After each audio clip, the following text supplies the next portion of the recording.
that cartel operatives have actually been given permission to shoot at U.S. Border Patrol agents. Some latest news from the Mexican border. The Mexican drug cartels are giving permission to their people to shoot border guards. Check it out. We are also following new exclusive reporting from the southern border detailing the dangers Border Patrol is facing every single day. News Nation has now learned that Border Patrol is on alert after Mexican cartels have given permission to its members to shoot at U.S. agents at the border.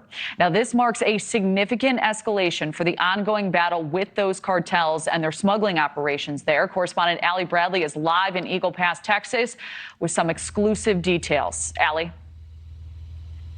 Yeah, hey, Kelly. So it's long been kind of this understanding of sorts that the Mexican cartel stays over in Mexico. They don't fire on or attack U.S. law enforcement because it's bad for business. They will be shut down, and they know it. But there has been basically a war within the Sinaloa Cartel, and that prompted this alert that we actually obtained that's circulating amongst Border Patrol that shows that cartel operatives have actually been given permission to shoot at U.S. Border Patrol agents because of their response to this fighting within the Sinaloa Cartel. Got it right here on Wikipedia. They've been around since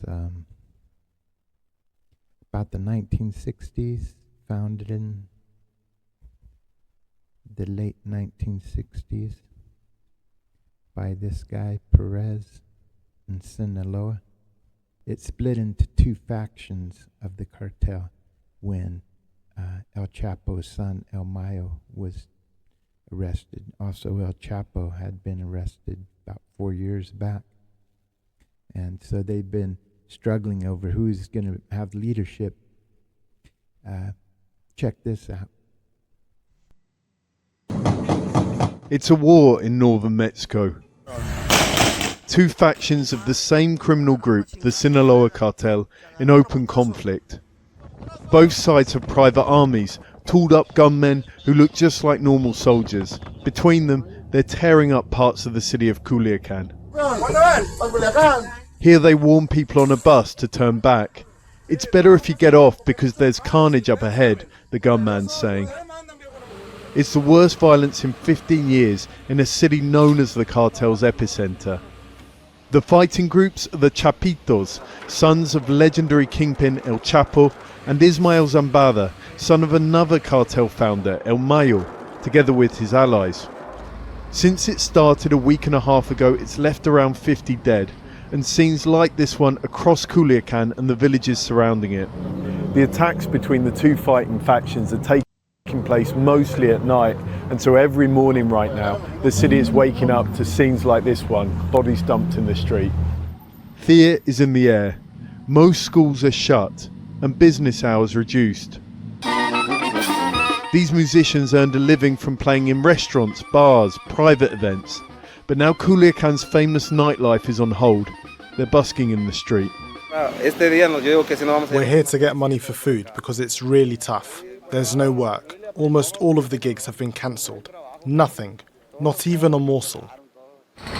The people in this queue are waiting for a state food package to get by. It's Hitzel's first time out of her house with 7-year-old Santi after gun battles in their neighbourhood. It left a mark on both. It was traumatic. The children were scared. It's very bad. I was with my grandparents, and when I heard the shootouts, I had to hide. And the authorities? Soldiers have flooded the city, more than 3,000. But when one of their commanders was asked when things would go back to normal, he said, It doesn't depend on us. It depends on the groups in conflict, that they stop fighting and leave the population in peace. It sounds like a tacit admission that the state can't stop this. But it'll need to, either by facilitating negotiations or force. The Sinaloa Cartel is present throughout most of Mexico. If the conflict engulfs the entire organization, many more will suffer. John Holman, Al Jazeera, Culiacan. Border Patrol's response is prompting the deployment of Mexican law enforcement, which the cartel is trying to avoid here. So this alert was kicked out by the El Paso Sector Intelligence and Operations Center. It warns agents and officers of the threat on the south side of the border. The alert reminds agents to remain cognizant of their surroundings and to approach any cartel operatives with extreme caution. Now, this just as 2 days ago, contractors working on a ranch in the Eagle Pass area of the Del Rio sector, which is where we are, reported taking on fire from the Mexican side. According to an internal memo, the workers saw several individuals in Mexico where the shots came from, but could not determine how many people were out there. There were no reported injuries in that incident. Now, we talked with Victor Avala, who is a former special agent within Homeland Security investigation, and he says law enforcement should absolutely be concerned about this recent escalation. You see, the cartels all want access. The Gulf Cartel, CDN, everyone. The number one reason they fight for these plazas is because these plazas are the corridors to enter the United States, whether California, Arizona, New Mexico, Texas. And that's the major fight, because the Sinaloa Cartel has controlled that whole area from California, Sonora, now even far west Texas and El Paso. And so that's exactly what you're seeing right now. And that's not just fighting for the plazas, but fighting for the leadership of both of these, which happens to be one cartel now basically split into two.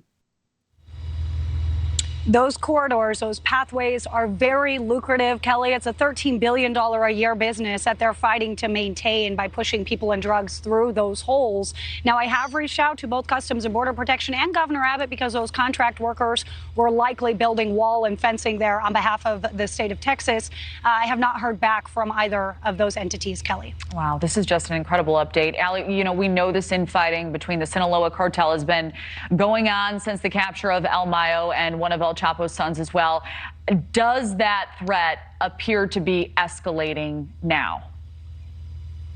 Yeah, it does seem to be escalating, right? Because, again, cartel has always kind of maintained that they're staying on the south side of things. But we were just reporting on the cartel CDN using drone jammers to actually go in and intercept U.S. drones surveillance technology and capabilities, something that is a huge devastation and detriment to the U.S. side. Now, alongside of that, they also found several IEDs and RPGs. Those are rocket launchers, basically, on the south side of the border, just across from Arizona. That, along with a slew of ammunition. So we're finding a lot of kind of military-grade weaponry just on the other side of the border, which, of course, is causing concern.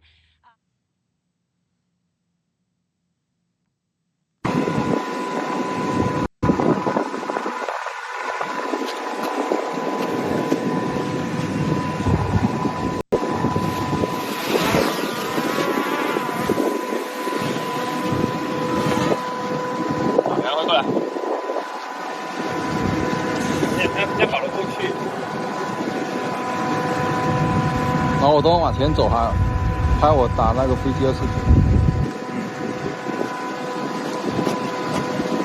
我开始打啊。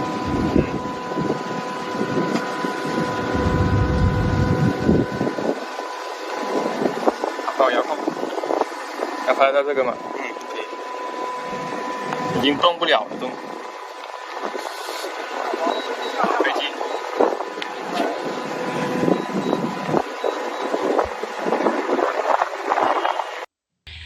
For law enforcement down there. Now, we did ask former President Donald Trump, when we had time to talk with him exclusively, about this escalation and about the concern. He says troops need to go in. Take a listen to that exchange. We need a military operation. What's happening, what you're just telling me, we need a military operation. These people have become military. They're very rich. They have a lot of money. They're among the richest people probably in the world. They're very rich and they're very evil. Now, this all comes as a former a former Mexican security operative was just busted for basically bribery, spending 38 years in jail. So we've got issues with corruption spilling over the border. And again, Kelly, you know, we were basically told by CBP, hey, it's never going to bleed over to the U.S. side of things because it's bad for business. But now we're seeing alerts saying, watch your back because it might spill over. So certainly concerning for law enforcement down here, Kelly.